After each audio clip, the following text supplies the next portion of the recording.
Bugungi mashqlarimiz hamisha sizlar uchun aziz ekran qarshida ko'rib turgan hamma opa-singillarimiz har doimgidek bu mashqlarimiz bugungi mashqlarimiz aytgancha kuraklarimiz uchun esimdan chiqib qolibdi, uzr. Butun tanamiz uchun har doimgidek sog'lomlashtirish mashqlari sizlar uchun biz bilan birgalikda bajarishni boshlaylik.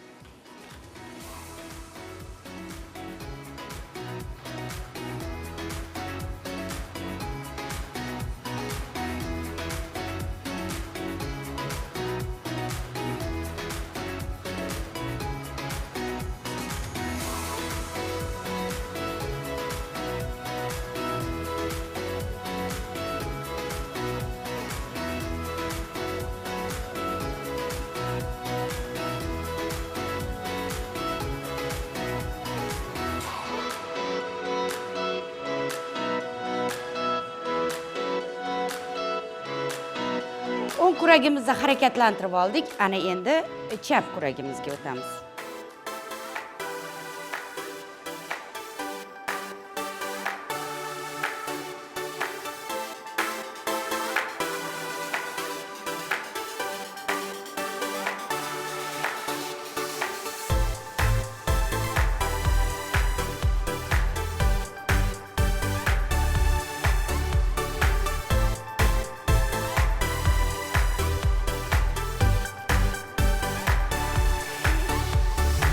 Ana endi chap tomonga yana.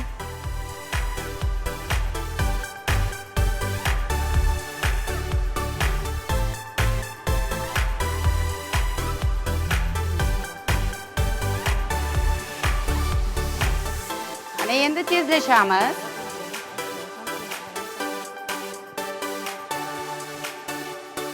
Bu mashqlarni bajarib o'tganimizda har doimgidek mushaklarimiz tortilgan qorin qismlari va bo'yin qismlari, yelka qismlari ham g'o'dalar ko'tarilgan holatda bajarishni unutmanglar. Ana endi bu tomonga.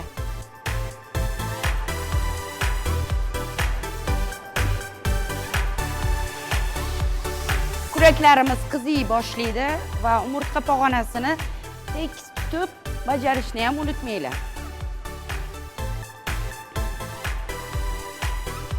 Ana endi keyingi mashqqa o'tamiz.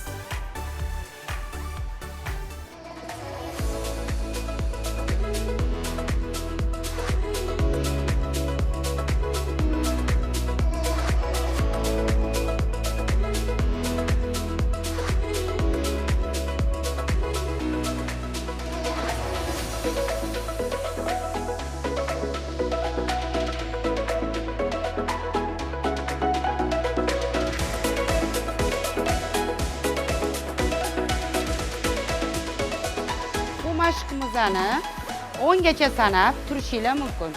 Tirsaklarimizga tayoqlarni tushirib olamiz. Tayoqlarni uzr.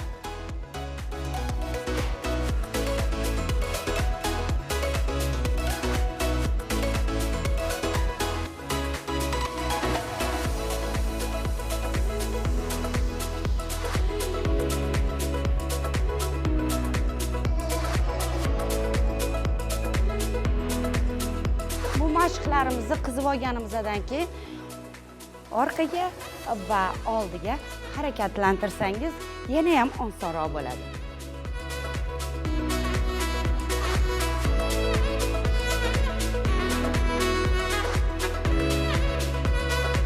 Yana bir sirni aytib o'taman, bu mashqni tayoq orqali bajarib o'tganingizda yuz mushaklaringiz ham tortiladi va ajin tushmaydi.